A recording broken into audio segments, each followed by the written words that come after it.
The bell rings, the door closes, and I am surrounded by a room full of children. It is the first day of school, first period. Nervous energy fills me, yet I strive to appear calm and collected. As my children wait for class to start, I can sense them already passing judgment, picking apart my appearance, the decorations in my room, anything to let them know what type of teacher they're going to be stuck with for a year. Am I that one teacher who everyone refers to as the bitch behind her back? Could I be the weak, awkward teacher all the kids make fun of? Or maybe I'll be the cool teacher who's like totally their best friend. Already, some kids are smirking at me as they notice how young I am. Although they are watching me, they are still unaware of my internal battle. As I begin class, two voices are constantly in the back of my mind, the principal's voice whispering about the importance of test scores, and my own voice telling me to teach them to learn for the sake of learning. As I turn around from the whiteboard, I notice that half of the kids have already zoned out, their minds a million miles away. As the day continues with each new class period, my insecurities build, the fear of failure a constant presence in my mind.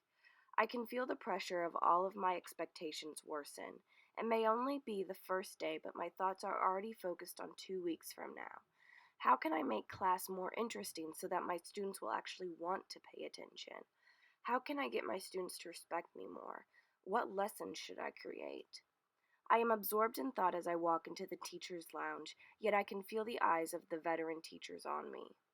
As I get my food, I overhear a conversation between two teachers nearby.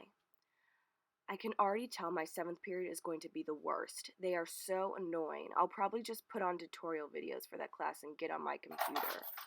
Oh my god, that is my academic class. I didn't even want them, but my department head gave them to me anyway. I don't know who she thinks she is. I quit listening. As I look for a place to sit, I am transported back to my high school cafeteria. I am the new kid trying to discover which clique I belong to. I finally decide to take a seat with a fellow English teacher. Her name is Cynthia Anderson. We start talking, and I discover that she's only been here for a few years. As we get up to leave, she slips me a piece of paper with a web address on it. I look at it in confusion. Has great lesson plans. I used to do my own too, but I don't have time for that anymore, she says. She goes to her next class. While Cynthia leaves, the other two teachers I had overheard depart as well. As they all exit the room, I could not help but wonder if they had all started out like me, overeager and nervous, wanting to be the best teacher they could. When I was a student, I remember that many of my teachers would have the same type of attitude that these women shared, this negative, self-centered, self-gratifying attitude. And although I know better, it still makes me wonder, do we all reach that point eventually? Will I? It is my 10th year of teaching, and I have worked in 15 different schools. As an international teacher, I move a lot. You have to do interviews through Skype, have plenty of storage to place all of your belongings, and go through the added stress of filing for different legal documents every time you move. It is difficult because you not only have to adapt to a new school environment, but that of an entire culture, as well as a language barrier. However, my fears now are not so basic as they once were. My confidence has been built, and I now find challenges to be oddly rewarding. I still face the same or similar problems, but now I have the experience to work through them effectively. After the end of last year, I went home for a visit.